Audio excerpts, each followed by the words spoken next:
On This Week in Enterprise Tech, the NSA is, as the NSA does, there's a brand new flavor of Linux, and we're going deep dive on IDS, IPS. It's Wyatt on the set. Netcasts you love. From people you trust. This is Twit. Bandwidth for This Week in Enterprise Tech is provided by CacheFly at CacheFly.com. This is Twit. This Week in Enterprise Tech, Episode 68, recorded November 25th, 2013. Intrusion Prevention and Detection.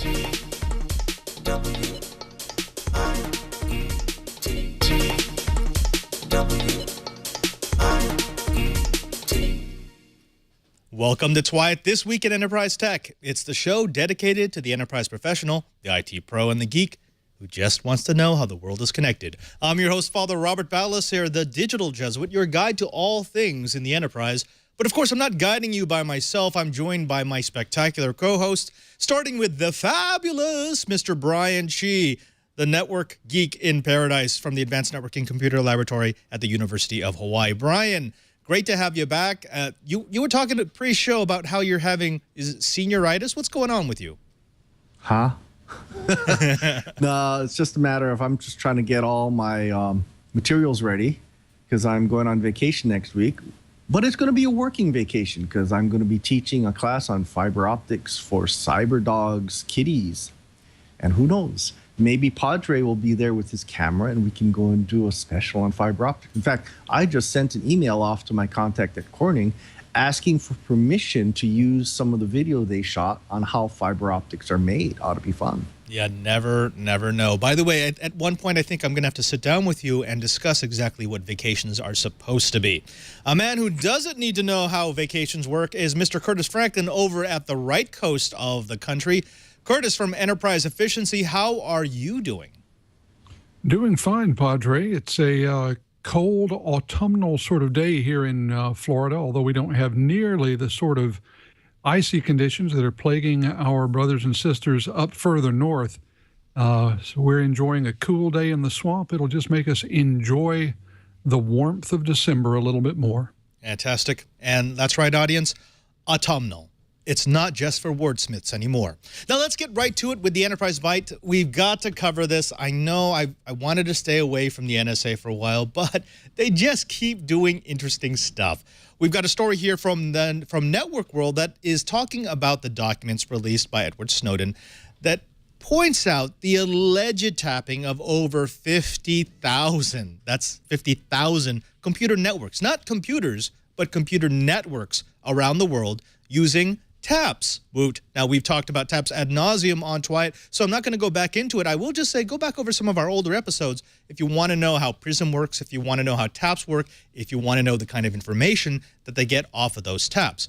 Now, the NSA used what they're calling implants, which I think is just another nice way of saying taps or other devices that let them peek in on traffic to do what they call computer network exploitation. A quick visit over to the NSA career website shows you that they have 3 different categories of activity in their computer operations division. The first one is CNA, which is defined by the NSA as enabling actions and intelligence collection via computer networks that exploit data gathered from target or enemy information systems or networks. The NSA also does CNE, sorry. CNA is computer network attack, and CND is computer network defense. Now, Brian, I want to throw this over to you really quickly. This is one of those things that a lot of people are shocked and shooken and worried about it. But again, I can't stress this enough.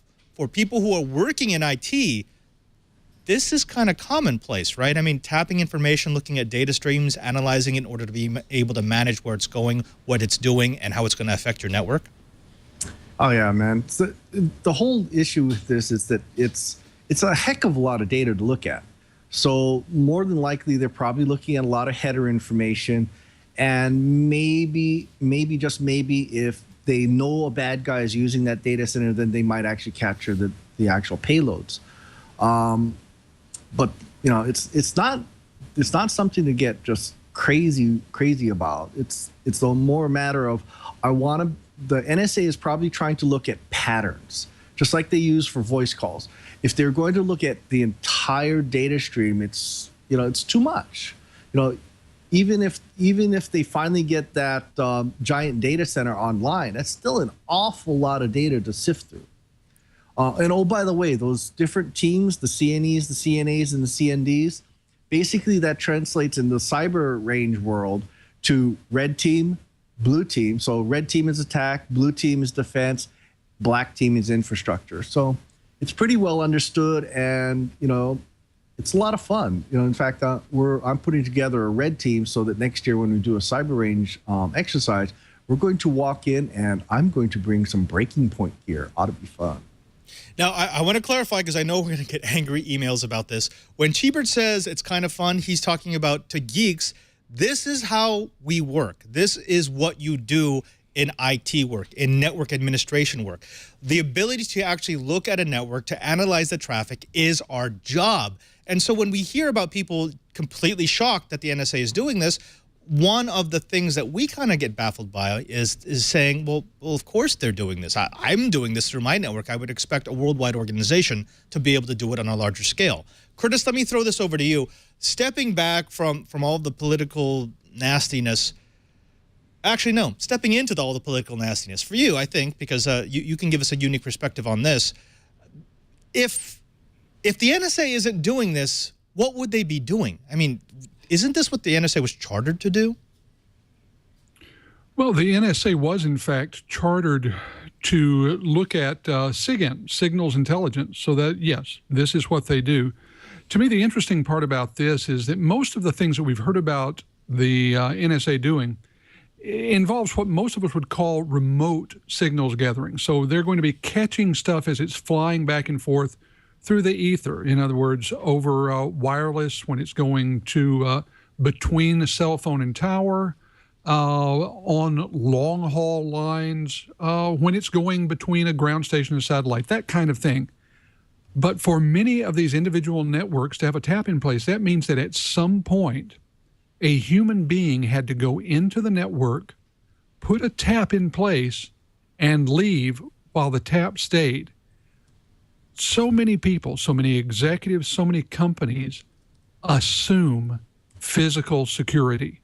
And I think that the big lesson here is that physical security is something that has to be considered as part of data security. You can't just think about all the remote stuff, all the spear phishing, all of the advanced persistent threats, all that kind of good stuff. You can't leave aside the prospect of someone just walking in the door, putting a tap in place, and leaving to scoop up all of your data once they're gone. All right. Cheebert, let me throw back over to you with another little tidbit. The same article also talked about the fact that there was a slide in Snowden's release that talked about how the NSA had access to at least 20 of these super nodes, these internet exchange points, the places where the big pipes come in. They had actual tap access, fiber optic access to the data flowing through those exchange points. When you have those big exchange points, it doesn't really matter what anybody else is doing on their own premise. You're going to be able to snag their traffic en route to its destination, right? Yeah, pretty much.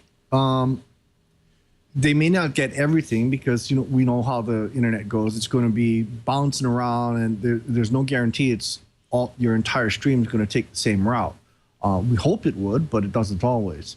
But I think we need to put this more into perspective.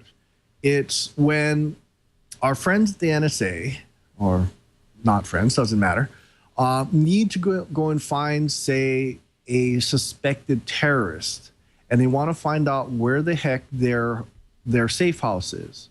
Wouldn't it be nice if they could go and say, hey, I found a little bit of a trace at a public hotspot, and I'd like to be able to try and find where the heck that goes. Now, with taps, they can at least look at the headers and start tracing backwards. This is the same thing as looking at call records in voice systems. The NSA needs to be able to do this in order to go and try and find who the people are that are trying to do harm to the American public.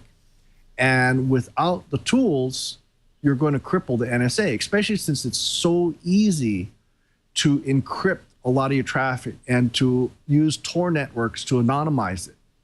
Having the tools to be able to compare the data signatures is pretty important to them being able to do their job.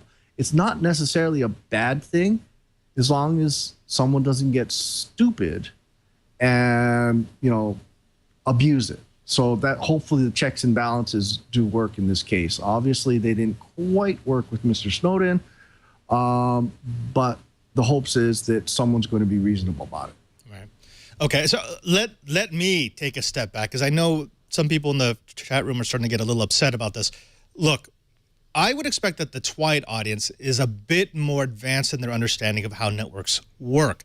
And so the fact that people are spying on us, that shouldn't be news to anyone watching this program. We know that there are people who are watching our programs and watching our packets, whether it's Google, Yahoo, another big telco company, another big corporation trying to sell us something, or the government. We understand that our traffic is always going to be observed. It's too easy not to. Furthermore, we know that this so-called spying, the looking at traffic, the looking for patterns, the storing of data, is done everywhere. I mean, if any intelligence agency is worth its salt, it's going to be using the easiest way to get information about the ones you're trying to collect information on. And right now, that's the internet, which is why it's fun for us to move on to our second Enterprise Byte, which is a redux from last week. We talked a little bit about Yahoo encrypting their data centers, about Google encrypting their data centers. We also talked about how the IETF, the Internet Engineering Task Force, wants us to consider implementing encryption in the actual HTTP 2.0 standard so that we could get, well, a little bit more security on the internet. What I wanted to do is I wanted to bring back that topic and throw it out to the guys to ask a little bit about that. This idea of end-to-end encryption, this idea of having everything from my browser to the server and back to me wrapped up in some sort of secure shell. Well, tell me, what are the benefits and the disadvantages of doing something like that? Chibert, let's go with you. Hey, if you want privacy, encrypt end-to-end. The NSA, if you're paranoid about this, the NSA has a finite amount of supercomputer time. So they're not going to try and break your encryption unless you're breaking the law. In that case, you get their attention and they're going to start dedicating some supercomputer time to your data. But yeah, it's an awful lot of overhead.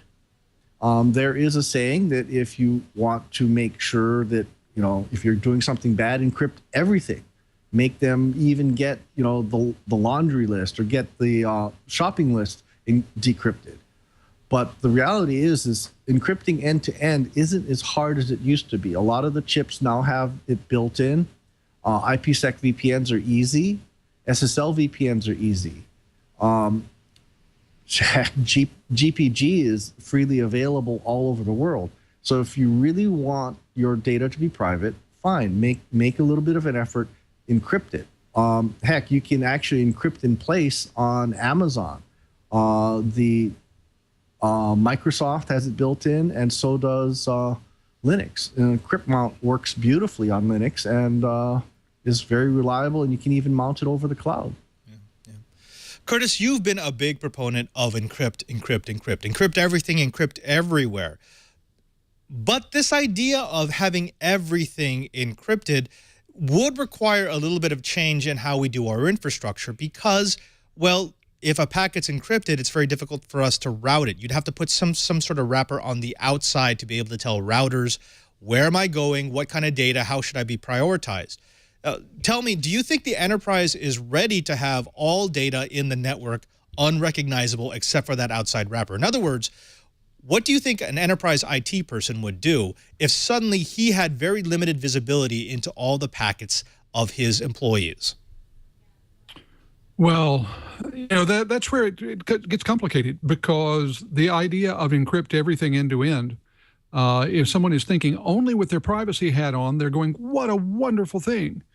But then you bring up the possibility, as you say, of their employees sending things that they shouldn't be sending out of the organization and your own security people not being able to tell it because, what? It's encrypted.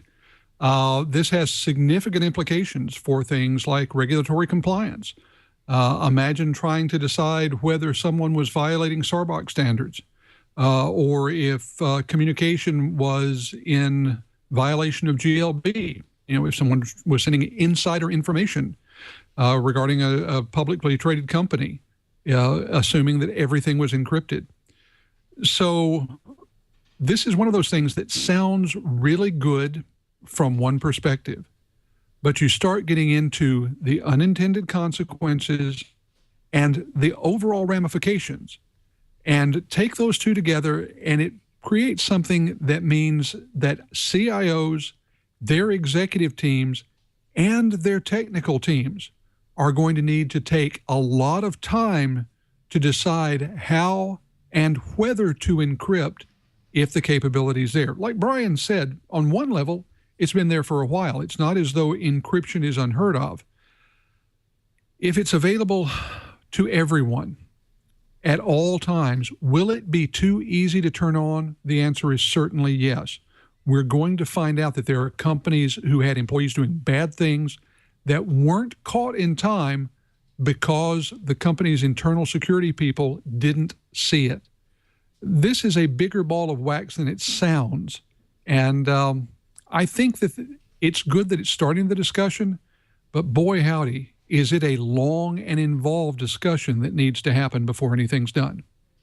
Brian, I think Curtis hit the nail on the head when he said that it sounds like a great idea. I mean, personally, I love to encrypt everything. All my traffic's encrypted. But when we start talking about encrypting everything from end to end, that kind of breaks the internet as it exists right now, right? I mean, if I can't tell what's inside of a packet, or if in the new standard I have to trust what someone has written on the outside wrapper of the packet as to what it is, what its payload is, suddenly most of the equipment I have in my network doesn't work the way it's designed to work, right? Yes and no. Keep in mind, a lot of these test systems, you can actually load your server certificates on it, and you're purposely setting up a man-in-the-middle type of affair so that your test equipment and your analysis equipment can actually look at, basically decrypt it and then forward it along. SSL accelerators are a very good example. Lots and lots of UTMs actually have this feature. And what it'll do is you just load the certificates on the firewall or on the SSL accelerator box, not the server. So that way you keep the load off the server and you have a dedicated box that may have something sexy like a Cavium chip in it. So it doesn't break everything. But yes, I will agree in principle that if you can't do deep packet inspection on what's inside it, then things like rate limiters or things like load balancers or things like that won't work. Realistically, yeah, it doesn't make sense to encrypt everything. Do you really need to encrypt that shopping list? Is the example I use. The issue is, do you need to go and set up a pattern? That was one of the things that the U.S. government did during World War II, is so that the enemy couldn't tell which were the important pieces of traffic. They encrypted everything in the data stream so that the enemy, if they wanted to, would have to go and decrypt even the supply orders in order to get to the good stuff. So it's kind of a balancing act. Yeah. Well, that's that. I think the final words will be from Rido in the chat room, who says, yes, he does encrypt his shopping list. Let's move on to something that's a little less spy-y, encrypt-y, NSA-y. And that is, there's a new flavor of Linux that may be the one. Now, we've been hearing about this for a while, right, Cheebert? I mean, there's always a new flavor of Linux. There's always a new distro that's going to be it. There's always the next version of a Nix that's finally going to break through to the mainstream market. How many times have you heard that? Too many. My mirror site, I think we have at least a dozen major distros on it now. Well, you got to have one more. This one is called Elementary. It was started by a man named Daniel Four, who had very little experience with programming. Essentially, he was a frustrated Windows user. He said enough is enough, and he switched to Linux. Then he started messing around with his own desktop. He wanted his own set of software, his own set of tools, and from that, he and his team created a brand spanking new distro. Now, The difference between this and other distributions is how he has targeted. He didn't want to include all the bells and whistles. He didn't want the engine showing. He didn't want to show that it was the geekiest thing ever, but rather he tried to attract two very specific types of users. One was the non-technical user, and two was the beginning developer. He wanted to entice people into Linux, and that's how he created his distro. It has a very Mac OS X feel to it. Actually, if you look at, let's see if this video shows us the actual video. If you look at the distro, it feels like an OS X desktop. It feels like everything's been skinned and tiled and created in such a way that someone can move from Mac to elementary with as little hubbub as possible. What I like about this is it kind of backs away from this idea, this long-held belief that Linux is for total geeks who need access that no one else ever wants. It's now, look, this is a mature operating system. It should be developed for, it's got decent performance. It can run on old hardware. It's time for us to seriously have a distribution for the regular person. Now, Curtis, let me throw this at you. What ramifications are there of having, in an enterprise world, with BYOD being such a big thing, someone who picks up this new elementary distribution, installs it on their computer, and brings it into the enterprise? If there were enough people, do you think it actually would start getting supported? Oh, if there were enough people, I think that it would probably get off the instantly banned list, but I think that's probably as far as it's going to go. I mean, let me be clear. This looks beautiful. Looks very interesting. I can imagine loading it up on one of my systems. I can imagine it being pretty big among a certain population in high schools and universities. And I can't imagine it ever really getting on the enterprise radar screen at all. I mean, let's face it. Thank you. Honest answer. Keep going. Yeah, from the enterprise perspective, Linux on the desktop in any flavor is not statistically in existence. It just doesn't happen. And while this is a lovely thing, I don't see it really moving that needle. I could be surprised, but I would be very, very surprised if this showed up on the enterprise radar screen at all. Cheever, let me throw this over to you. I tend to agree with Curtis, but there is a little subtle difference between now and, say, 20 years ago when Linux burst onto the scene and everyone saw all this promise and then it kind of died. And that is, we're now living in a BYOD world where enterprises have to respond to the devices that their end users bring in. They have to support the iPhone. They have to support the iPad. They have to support OS X because that's what people want to use when they're being productive. However, if we now have a Linux distribution that looks like OS X, that's as easy to use as OS X, that doesn't have any of the weirdness from Linux and all the different extensions that you have to fix and all the configuration that has to be done properly, but rather it just works, doesn't that give it more of a possibility of succeeding this time in the enterprise? If you had an army of people bringing in elementary because they like the way it's colorful, is that finally a reason to say, yes, Linux is now supported in our enterprise? Well, keep in mind, just because someone calls it an enterprise operating system doesn't make it an enterprise operating system. Just, look at a lot of different examples, Solaris and so forth. There's an awful lot of operating systems out there that really are enterprise, and they're not really super popular. The Linux world, the enterprise desktop is SUSE. Why? Because they took the time and they added the true enterprise pieces. The ability to do monitoring, the ability to do patch rollouts, the ability to do profiles, the ability to do a centralized identity authentication. There's a lot of pieces that go into making an operating system enterprise. And actually, that's one of the things that's happening right now on iOS 7 with the iPad. The iPad seems to want to be enterprise. They're rolling out some enterprise pieces, but it's a little too little and a little too late. Android's actually making bigger inroads, especially because they're playing so nicely with things like the Microsoft Intune. iOS is getting there, but there's still a lot of things you can't do nicely. And one of the biggest things that it's a pain in the ass is how to roll out large amounts of applications. I think this Linux is going to need to go and deal with those types of issues, because the enterprise is no longer willing to go and spend, was the estimate from Gartner, I think it's $65 for an IT person to even visit a desktop, much less touch it. This all costs money, and without remote management tools or remote control tools, an operating system really doesn't become enterprise. All right. Now, when we come back, we're going to be jumping into our IPS IDS, that's intrusion prevention, intrusion detection discussion.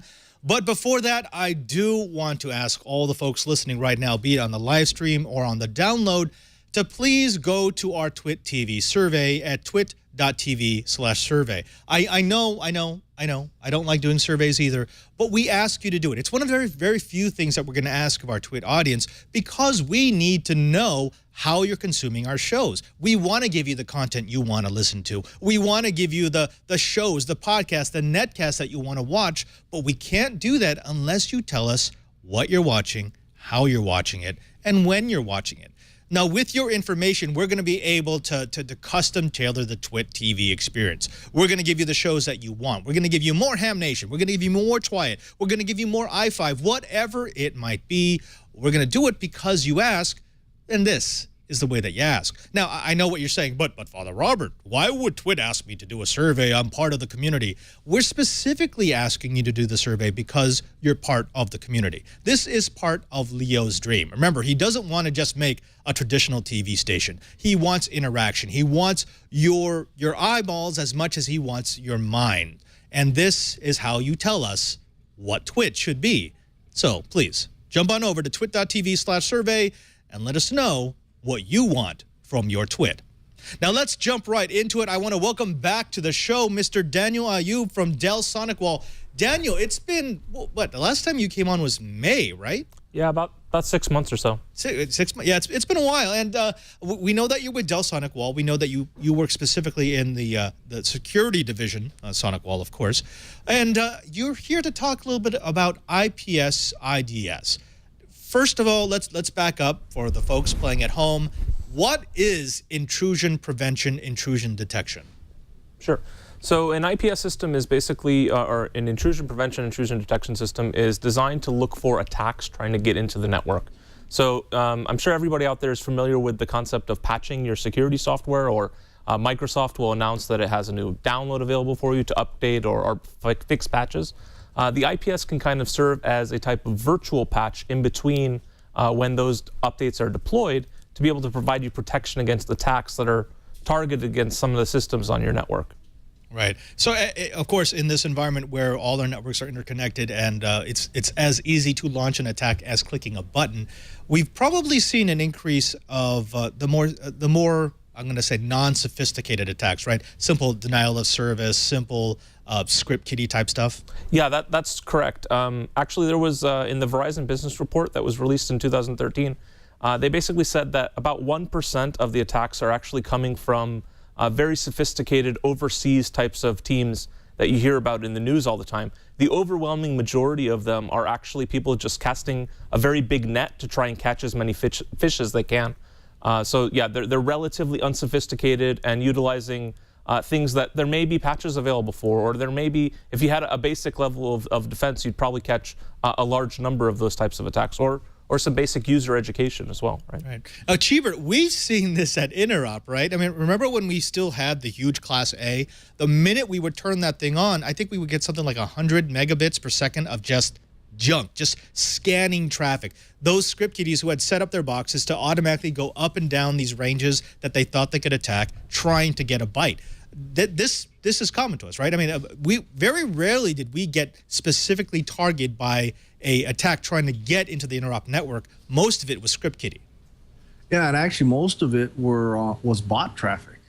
There were a few cases where there was actually a human driving the attack, but it was fairly rare. And even when we had the humans driving attack, we actually had this one kid who used TCP backoff to play with them. I think we had him on the hook for like 3 days. So we're going and probing his machine and putting together a report on this kid and delivered it to our friends at the Bureau. Now, for those people who don't know what TCP backoff is, it was given to us by a friend of ours from then Extreme Networks, Mr. Mike Skripnik. It was a product they had called Centriant. What it would do is it would take over all the IP addresses of the network, and it would respond on all of them. So if you were an attacker scanning an entire range, most of the time you get no response because either it's been blocked off or there's not anything at that address.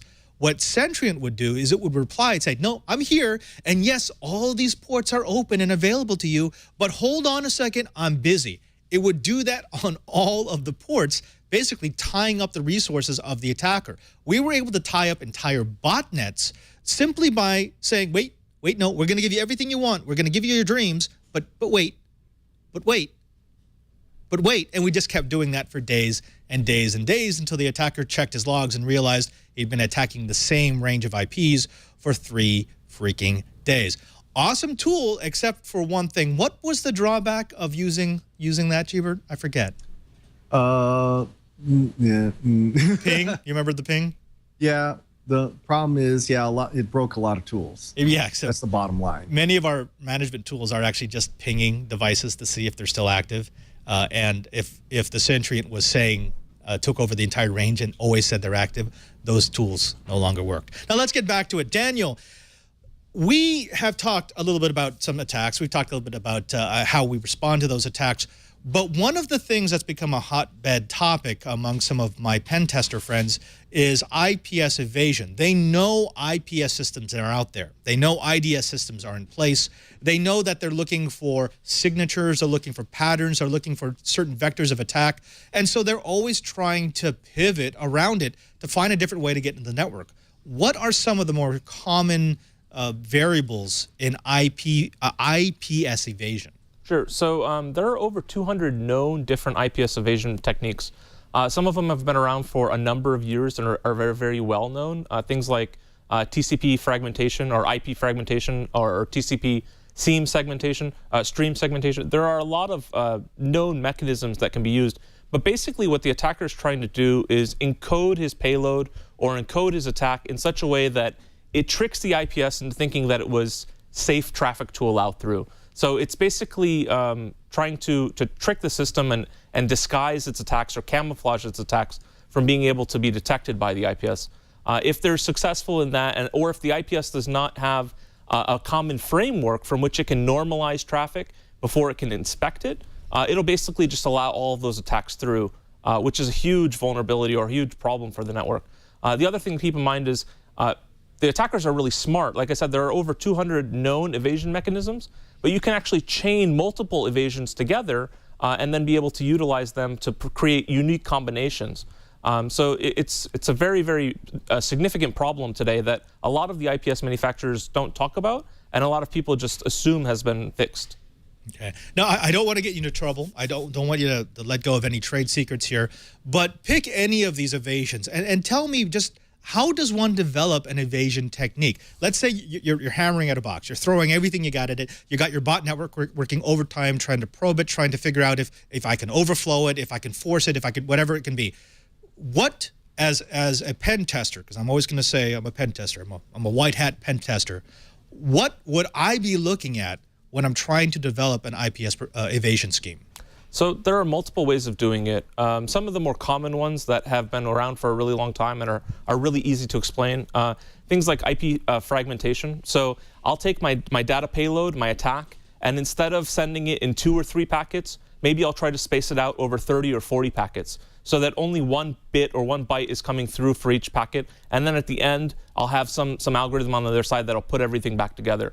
If the IPS is not trained or doesn't know that there is such a thing that people will try to break up attacks over a longer period of time, the attacker might try to use that to their advantage. Also, there's a finite amount of memory in the IPS. So for it to be able to keep track of all those different pieces and connect the dots, so to speak, that it knows an attack is happening, that's a big problem. Another common one that's been around for a really long time is things like TCP stream segmentation. So the attacker will see that there's a stream of data coming through, and he'll basically craft his attack to have the same values or the same stream or TCP flags basically coming in, so that when the IPS sees it, it sees 2 streams coming in where it should have been only having one, and it might just allow the bad one through and drop the good one in some instances. So there's a lot of very clever ways of doing it. But basically, if you think about the 7 layers in the OSI model, there's about 5 or 6 of them that we can actually use for different types of IPS evasions. And if you do multiple of them together, you can actually create very, very unique combinations that are quite difficult for the IPS to detect. All right, so we've got one attack that's basically acting like innocent traffic until it gets past the IPS and then assembling into something that's, well, bad for you. We've also got trying to confuse the IPS, and then we've got trying to overwhelm the IPS. How often, how successful is overwhelming an IPS? I think some of the modern systems, some of the newer ones, are probably pretty well tuned to be able to do that. But there are special tools out there that could be used specifically to test against these types of things. A lot of the UTM appliances, or a lot of the older generation of firewalls or IPS systems, they would have a very, very limited amount of memory, and they would do things like say, before I'm going to inspect a payload or before I'm going to inspect a file for an attack, I'm going to buffer all of that in memory, and then I'm going to scan everything that's in the buffer. Well, if the file size or the attack size or whatever it was that was coming in the data stream exceeded the size of that buffer, in many instances, it would only scan up until that amount and then let everything else in through. Ouch. That was one of the problems with the older technologies, and a lot of attackers are smart. They're well funded, they're well resourced. A lot of these guys out there, that they're really determined to go through with an attack. They can afford to buy an IPS system and actually test their attacks at home, so they know exactly what the company is using, and they'll try to basically find ways around it. It's not uncommon for really sophisticated attackers, black hats, or even pen testers, before they even go in there, they'll look at the job openings for the IT team and find out, okay, they're looking for somebody that knows how to use XYZ IPS system. Well, now the attacker knows what kind of IPS you've got. So sometimes divulging that type of information up front can actually provide them a much easier time at reconnaissance to be able to find ways around your system. I don't want to make you feel bad, but I am now going to be looking at job openings almost constantly. That is a great idea. Never even thought about that. Cheever, you actually have experience with testing IPS, IDS systems, testing firewalls. In your lab, you throw as much traffic as you possibly can using some specialized tools. Do you want to explain a little bit about some of your testing methodology? Because you do try to overwhelm every box that comes into your lab, right? Yeah, actually, one of the tools that I use, I use breaking points, I use Ixia, I use Spirent, but for the test that you're referring to, I was actually using Mu Dynamics.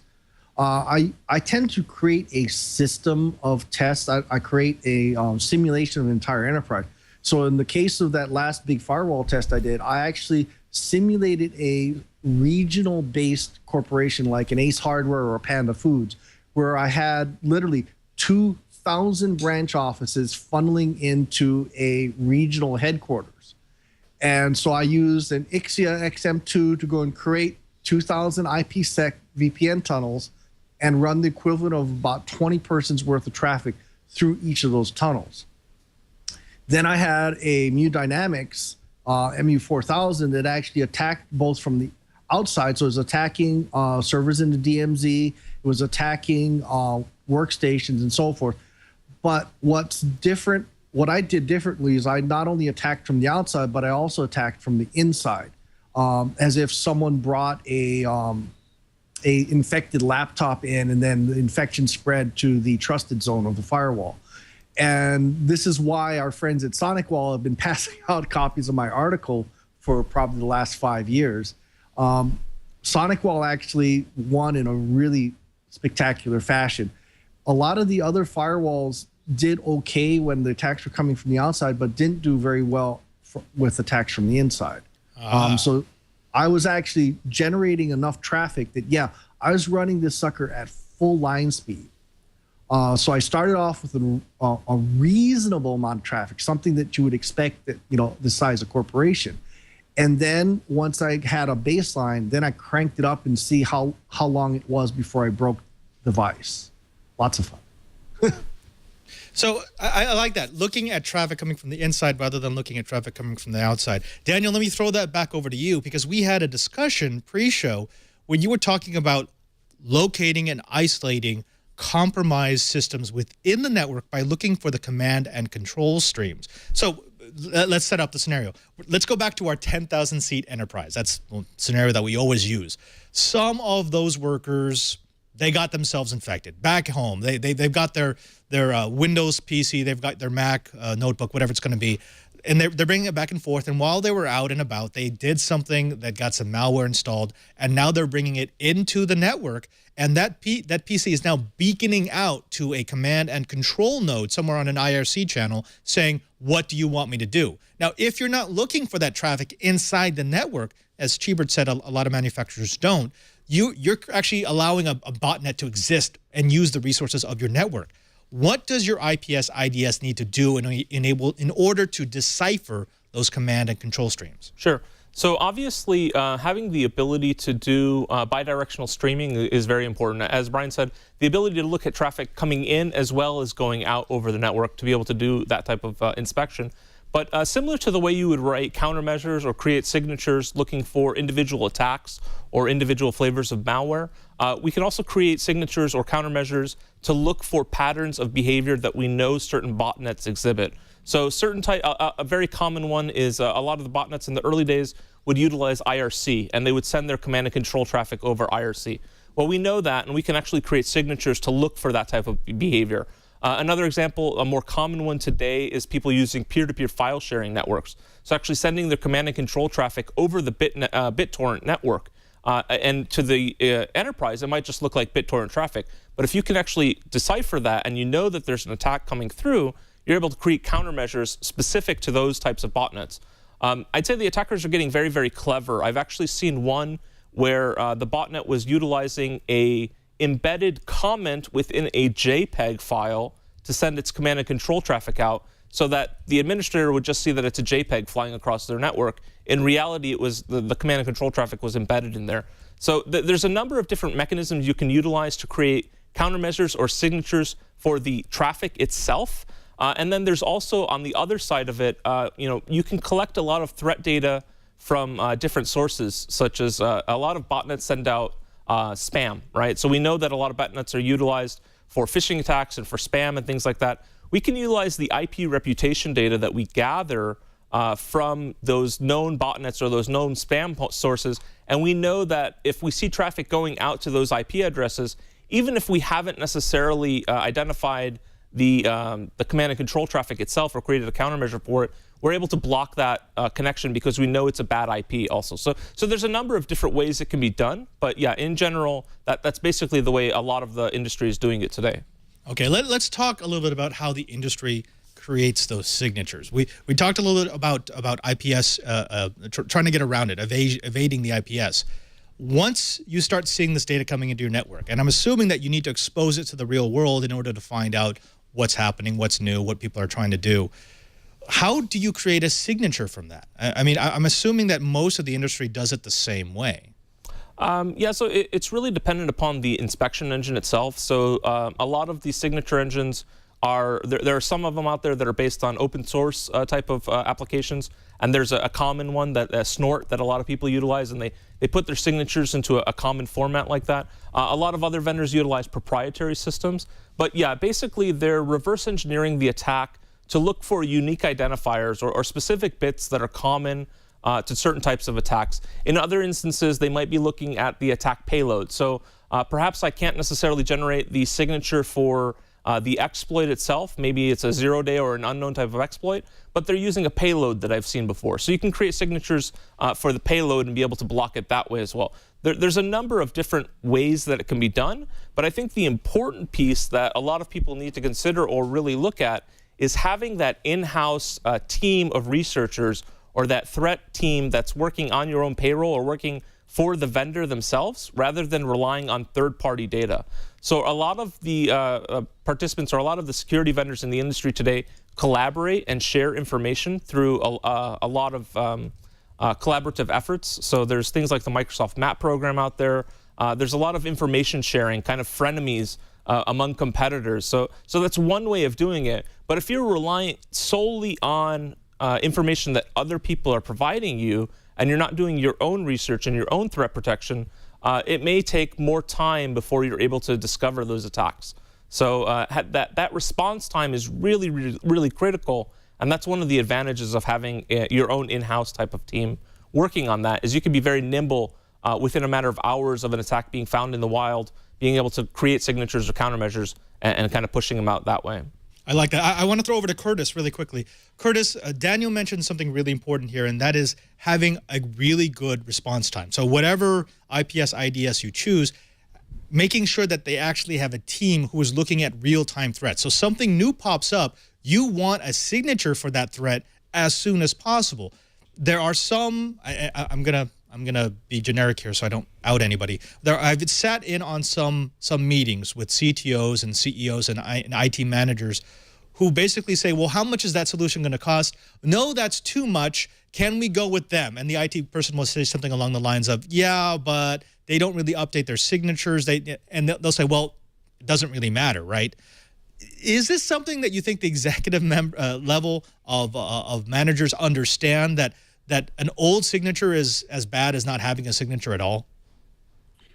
Well, I think that a lot of executives understand it right after the first successful exploit. Until then, it can be a little tough to get that across. No, I think that this is part, we talk often about the role that IT has to play in educating the rest of the executive suite. And I think this is part of it. Fortunately, most of us have executives who have computers at home, and so they're used to the idea that software updates based on security requirements happen on an annoyingly regular interval. They're used to shutting off their Windows computer once a month and seeing you have 97 updates that need to happen. Please don't turn your computer off until they've done. Same thing's true of Macintosh. Their phones are the same sort of thing. So life is helping to press the case for the IT department. With that said, the bottom line for a lot of executives is going to be purchase price and the cost of the maintenance contract. And if they can find one that's cheaper, even if it has a less frequent update interval, they're going to be tempted by that. And it really is the responsibility of IT to say, no, here's why it's important. These things are changing on a day-to-day basis, and it only takes one time of us being behind by a few hours to have serious consequences. We've got to make sure that our partners keep us up to date. That becomes a compelling argument if you break it down into the potential cost of not getting it right. Daniel, I want to stay on this because recently there have been a couple of companies who have touted this idea of pattern recognition over signature recognition. The idea is, well, signatures get outdated. Signatures we get them wrong sometimes. Sometimes someone will just change one thing and it can slip past signature recognition.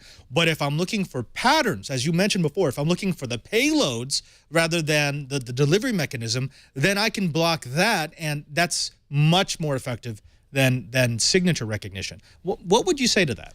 I think the signature is probably your primary layer of defense. There's a lot of innovation going on right now to do things like behavioral-based analysis. So looking for patterns in use behavior on the network, or the number of connections, where the connections are going, things like that. There's a lot of things happening on that side of it. But I think signatures are in themselves not going to be enough.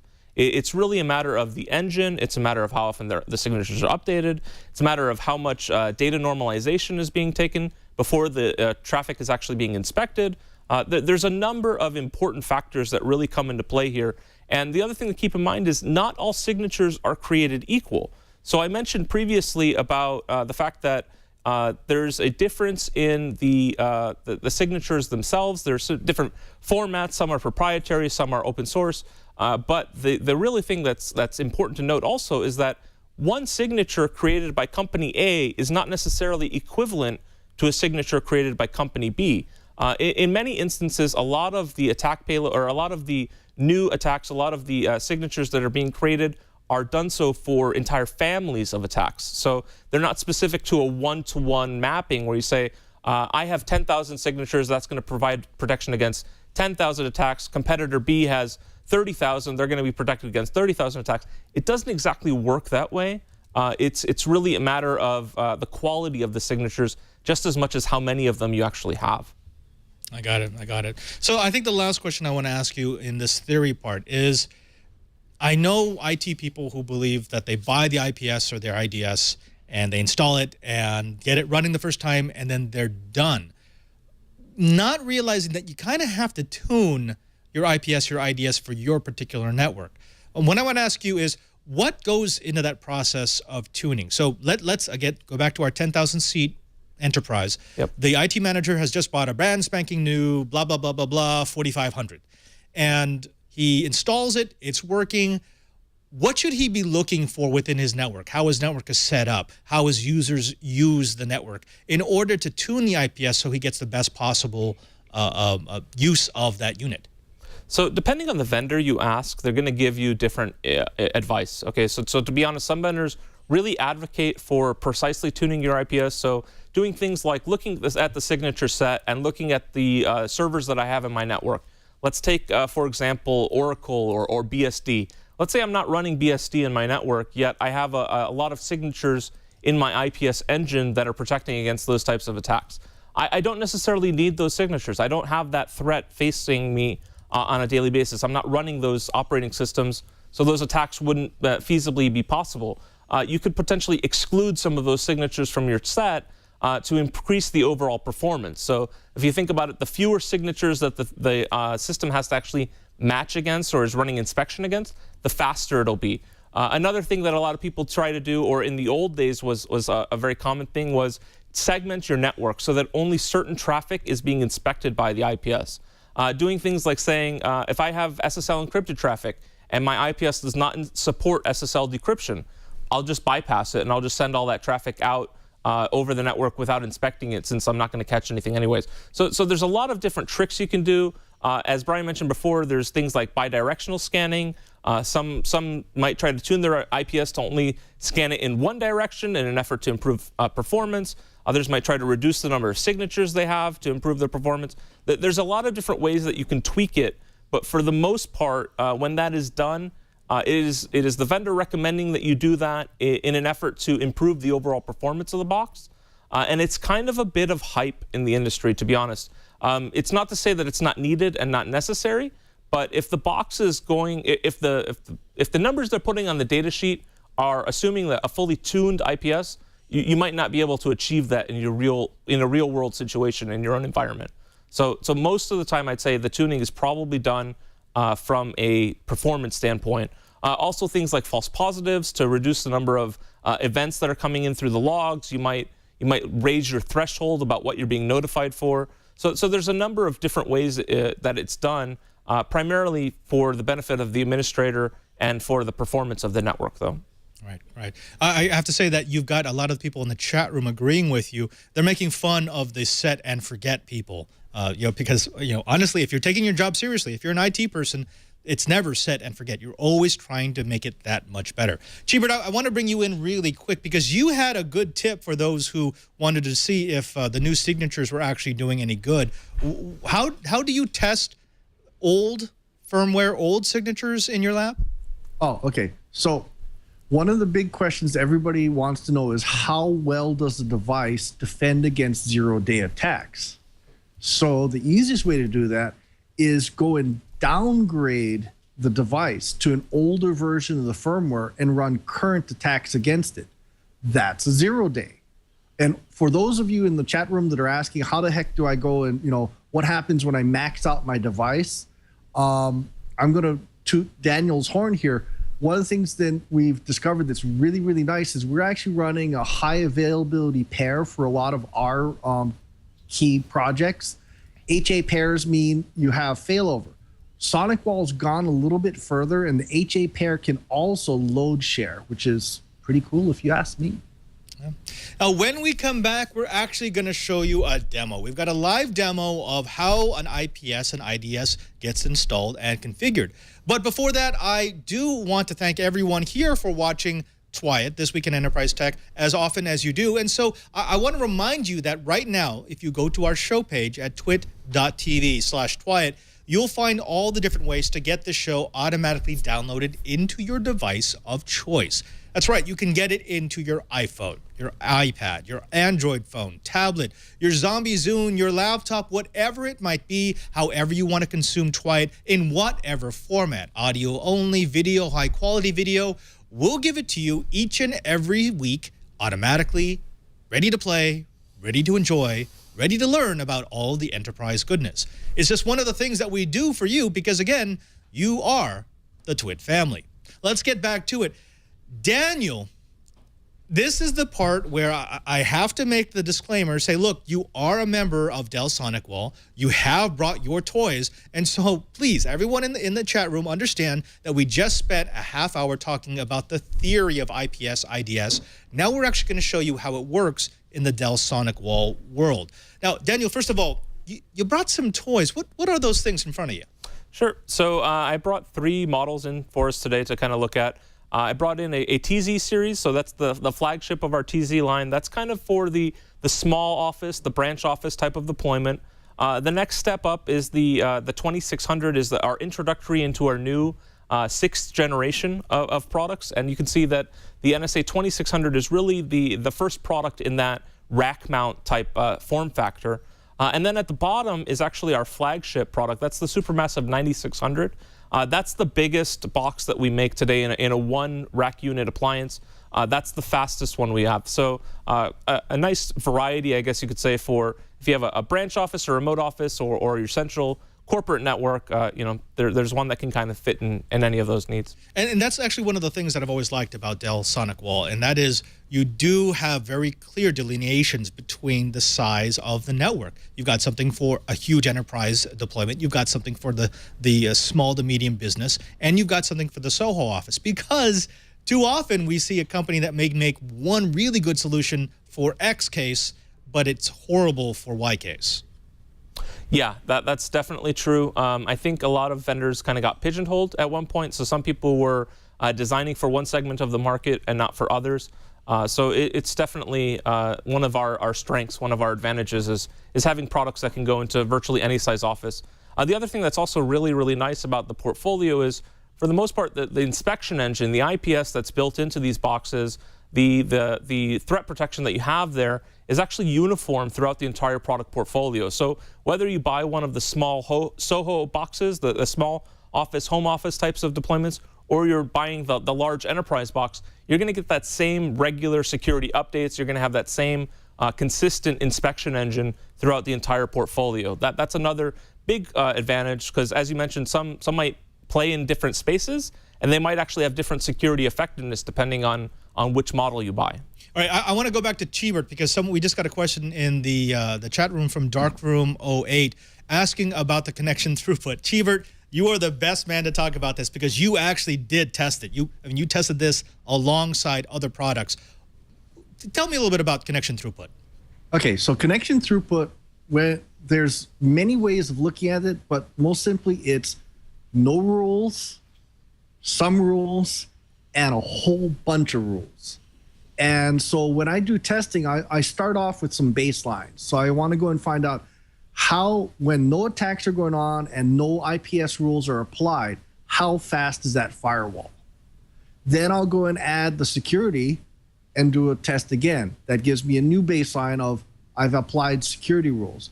Then I start the attacks and really bang the heck out of this device and then do the last throughput. And that gives me the validation. What I basically do is go in and say, you've printed this on your brochure. Let's prove it. And oh, by the way, chat room, SonicWall's numbers on their brochures are actually within 1% of what my testing came out with. So they're pretty accurate and pretty honest. And Chibert, when we come back to you, if you could please find a URL for chat room to play with, because I love that report. I just can't remember where I can find it. Daniel, let me go back to you. Let's show the interface. So we've got a live demonstration. You're linking back up to systems in the Dell SonicWall office in San Jose. Show us. You just talked about properly configuring, properly setting up an IDS, IPS. show me some of the steps that people should take. Show me what your interface looks like. Show me how I should be configuring my brand new box. Sure.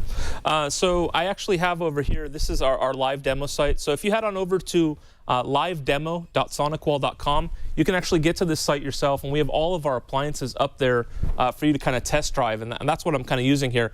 But you can see there's a number of different security services that are turned on the box itself.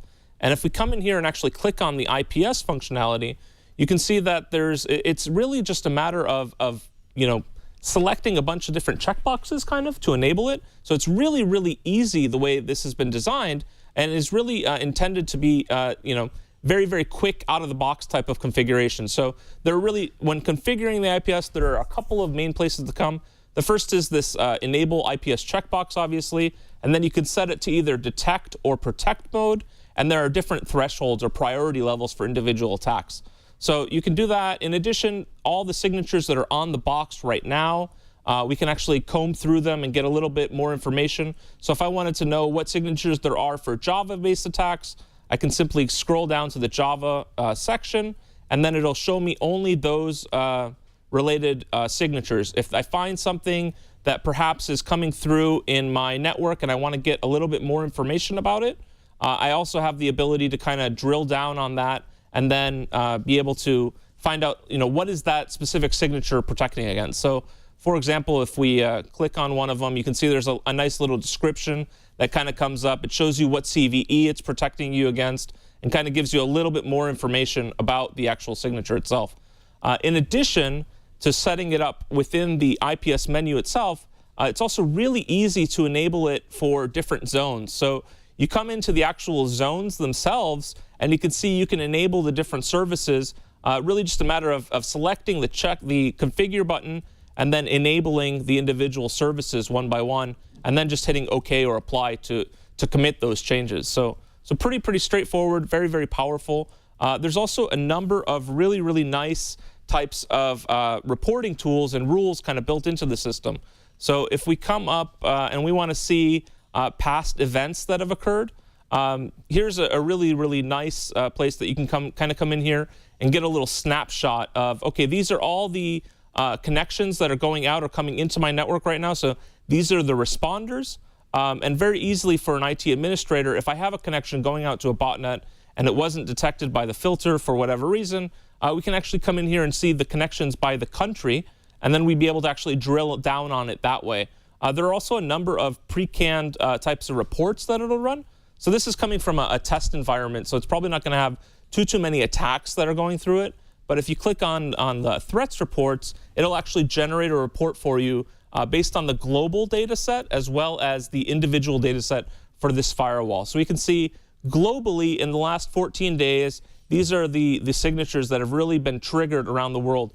It's really important to note also that we've got over 1 million sensors deployed around the world. So 1 million of these boxes deployed around the world, and they send back like anonymized telemetry data that enables us to capture these types of statistics. So if you want to see what's kind of going out, what the attacks are out there over the last 14 days, the last 21 days, last 6 months, you can do it that way. In addition, you can drill down. I did not know that. So SonicWall actually has real nodes out in the internet, out in the world, so that you can capture real world traffic and find out, well, what attacks are hitting Europe right now, what attacks are hitting North America, what attacks are hitting South America.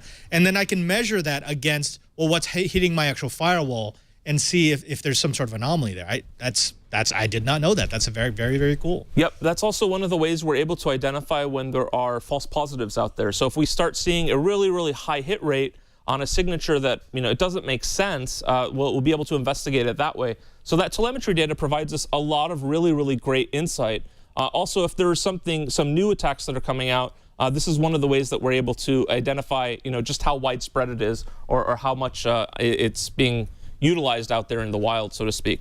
So in addition to that, there's a whole bunch of really, really robust types of reporting tools that are built in here. So it's very simple to configure. You can it's a matter of selecting the right checkboxes.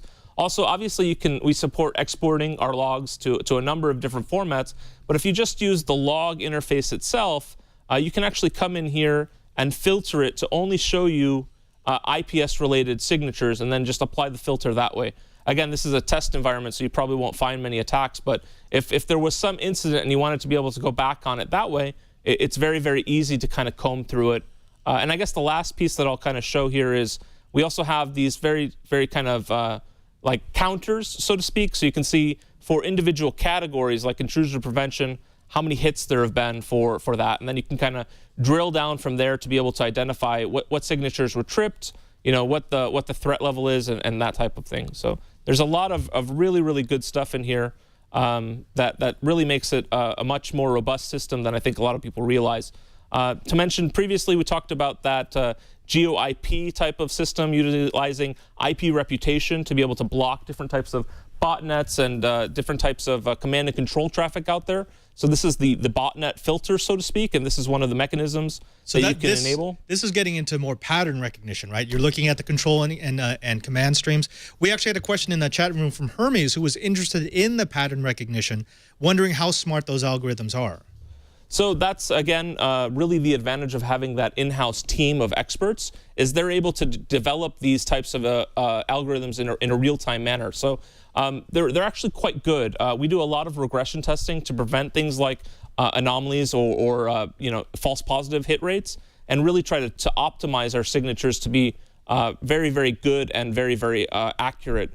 Again, I also point out that just because it says one name or one type of signature, that doesn't necessarily mean that you're only protected against 50 or so attacks or however many signatures there are for that category. Again, the signatures kind of line up more so on they can be for families as well as for individualized types of attacks. So the final piece I'll also point out here is, and this was mentioned earlier in the show, the importance of decrypting and inspecting SSL traffic, and really the ability to put the SSL certificates on the firewall itself so that it can perform a man-in-the-middle type of inspection on all of the different traffic coming into the network. So you can actually inspect for intrusions, and a lot of clever attackers, in addition to using different encoding mechanisms for evasion, they will also we're starting to see a lot more people using SSL to kind of cloak or hide those attacks as well. So you have the ability to kind of set it up for your clients, for your servers, and again, enable all of those services to inspect that traffic in real time. The other thing that's really, really nice about this is, as mentioned before, Brian was talking about the different testing he had done and how, if somebody brought a rogue system into the network, or it was already on the trusted side of the network and sending, bad data through the site-to-site VPN tunnel, we've also got what's known as a clean VPN technology, which actually you can subject the VPN traffic itself to being inspected by the IPS. So I can come in here and I can say my zone of VPN, it's really just a matter of selecting the checkboxes and hitting apply for that section. And now all of that traffic will be subjected to inspection as well as it comes into the network. Oh, because this is doing the decrypt. Yes. So, and actually, that's actually another good point to hit, which is in the traditional, the old network, 10 years ago, you had an IPS box, an IDS box, you had your DHCP server, you had your VPN server. We're now starting to see this thing in the industry called UTM, Unified Threat Management, which sort of combines all those boxes into one more powerful appliance. The fact that you're also putting the VPN gateway into the same box that's the firewall and the IPS and the IDS means that you can do things like inspecting VPN traffic before it actually hits your network. So yeah, it's actually if the VPN is terminating at the firewall itself. So we're not able to as far as I know, I don't believe anybody is able to decrypt like IPsec AES type of encrypted traffic. But if the connection is terminating at the firewall and the firewall is the end node, then as that traffic is coming into the network, it is able to inspect it at that point as well. But yes, you're right. There is a lot of, shall we say, enhancements coming along for the UTM and the next-gen firewall market. A lot more condensed types of appliances offering a lot more value and a lot more sophisticated types of features than we had seen in previous years and previous generations. Well, Daniel, I think I got to give you the last word, and that would be to our Twiat audience. Again, thinking about that fictional 10,000-seat enterprise network, what would you say? What kind of wisdom would you give to that IT manager who's looking at implementing a new IDS, IPS, firewall, VPN, whatever it might be? What are the things that he should be looking for? What are the things within his own network that he should be taking note of before he purchases a solution? Sure. So I'm sure it's very, very common, and I'm sure most of the guys out there that do this for a living are aware that, it's always wise to do a proof of concept deployment in your own network, test it out, make sure that the box is capable of doing what you say or what the vendor claims it can. So obviously performance is very important. The security effectiveness is important. There are a number of third-party testing agencies or labs out there that will test different IPS systems and look for the security effectiveness rating. So that's one measuring stick that can be used, as well as like the industry analysts and things like that. However, one of the big points that I made earlier in the general discussion, and one of the things that really should be considered heavily when evaluating a manufacturer is their reputation. Do they have an in-house team? Are they relying on a third party to be able to create those countermeasures and those signatures? And really looking at that response time. So Microsoft, most places are a Microsoft shop. Most businesses today, most enterprises utilize primarily Microsoft operating system for their desktops and maybe a lot of their servers.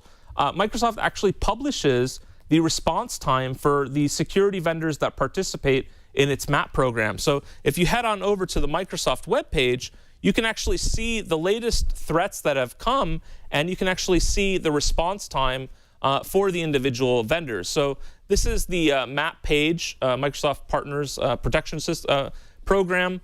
But you can see if you scroll down, there are all these different patches. These were the different security advisories, and you can see the vendors that responded within 48 hours versus the vendors that responded within 96 hours. And that's really a really good indication that I think a lot of people overlook is, if you want to get an idea of the response time, it's not just how they did in a test or how they did in your real world. If you want to have another way of looking at it, this is another great thing to take into account as well, is you can see all the different vendors that participate, and these guys are actually getting access to the threats before before the patches are released.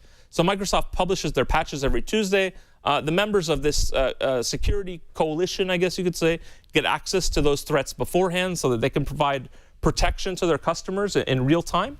And a lot of them are not as active or take a little bit more time in responding than others. So really important to kind of look at it that way and to take that into consideration as well. I like it. So know what you need it for, and know how fast the vendor is going to respond. Well, I'm sorry, folks, but you've done it again. You've used up another hour listening to the Best Dang Enterprise podcast on this side of the sun. That's according to 6 out of 10 OBGYNs. I'm not sure where that comes from. Anyways, I want to thank our panelists so very much for coming on, for spreading the knowledge, for just giving us some enterprise goodness. Let's start with my good friend Chibert. Chibert, thank you again, especially that that you've actually done testing on a lot of the systems we've been talking about. What should the Twilight Right be aware of? What are you doing? Where can they find you? Well, I am building all kinds of weird and wonderful things, and I'm actually doing a comparison, a head-to-head between a Fortinet branch office unit and a SonicWall branch office unit, and it's going to be lots of fun. But most importantly, my big soapbox is do not always believe the ad slicks or brochures. Confirm for yourself. Do a little bit of testing for yourself. It's not that hard. You can get a demo copy of Metasploit pretty easily and run attacks against your devices yourself. Try it first. In fact, one of my favorite things in the world is livedemo.sonicwall.com because it's real equipment, real workstations in a virtualized environment, and you can try it out for yourself and see what it looks like.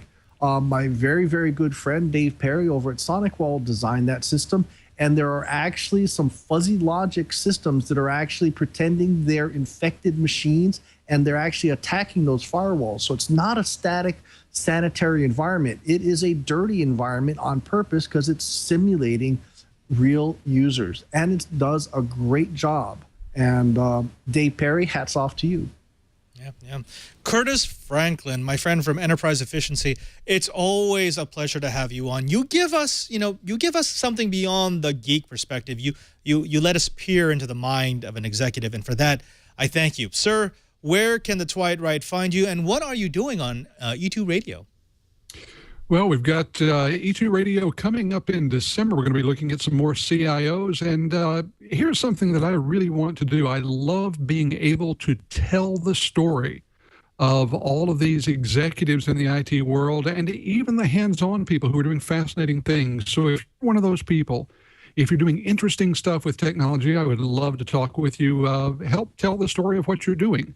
You can reach me over at franklin@enterpriseefficiency.com or send me a direct message on Twitter to @KG4GWA. I would love to chat with you. Meet you face-to-face in a couple of weeks. I'm going to be in Austin, Texas at Dell World. And before I go, I got to say that on my list of things to be thankful for this year is Twyat. I really appreciate you letting me come in, get insight and friendship from all of these great technology folks. Well, thank you to you, and thank you to Brian. I don't think we'd have a Twyat without Curtis and Cheebert. I want to thank also my super special in-studio guest. Thank you, Daniel, for coming back. This is your second time on the show, and I got to say, the chat room likes it. They love the fact that you just broke down the knowledge. You told them what they should be looking for in an IPS and an IDS. But now is your time to say whatever you want. Where should people find you? Where should people find your company? And what should they be looking for? Sure. So I'm sure, as everybody out there is aware by now, SonicWall was acquired by Dell about 18 months ago. So you can find our products both on Dell.com, on SonicWall.com, on software.dell.com, as well as a variety of resellers out there that we have partnered with for a number of years. So I would just like to thank you very much for having me on the show. I really enjoy it and really appreciate it. And I hope the audience found it informative as well. Well, I hope so too. And you know what? I'm pretty sure that this audience is going to want you back. So let's work on that. I also want to thank you. That's right, you, the listener, the watcher, the person who comes day after day, week after week to watch Twyat. Without you, we wouldn't have a show, and for that, I am very thankful. But as a sign of our thanks, I want to ask a few things of you. First of all, I want to ask you to realize that we've got a YouTube page, and you should go visit it. That's right, at youtube.com/Twyat. It's not really active right now, I know. We got to do a better job at making it active, and so that's why I'm going to ask you, that's right, you, to help us find out what you want on our YouTube page. We already put up every episode of Twyat. We put up all the little segments, the stuff my IT guy says, Pro Gear, Pro Tip, the data closet. All those things end up there, but I think you want more. I want to actually make YouTube into something that, well, you're going to go to for your resources. So please follow me on Twitter at twitter.com/PadreSJ. There you'll be able to DM me. You'll be able to send me a tweet telling me what you want to see, how you want Twyat to be delivered to you, and how you want us to respond to your questions. Twyat is part of the Twit experience, which is all built on interaction. Speaking of interaction, did you know that we do the show live every week? That's right, on Mondays, noon Pacific time, here at the Brick House. You could drop by at live.twit.tv and see how the sausage is made. You can see the pre-show, the post-show, all the bloopers. You get to see everything that the people who are just downloading the episode don't get to see. So why not stop by? And as long as you're stopping by, jump into our chat room. You probably heard me pulling questions from the chat room. That's because it's filled with some of the brightest engineers, some of the best trolls, and yes, just some of really, really good Twit Army folk. Stop by, say hi, and who knows, maybe you might be the next star of the chat room. I'm Father Robert Ballister, thanking everyone here at the Brick House who makes this show possible, including Carson, my super producer, and Jason, my TD, who I'm going to pretend to forget what show he does on the Twit TV network, but I'm pretty sure it has something to do with iOS, right? It's all about iOS? Yep, all about iOS, except that iOS replaced that with Android. Oh, and, okay, there we go, right. Android phones and stuff. All about Android, twit.tv/AAA is where you go if you want that.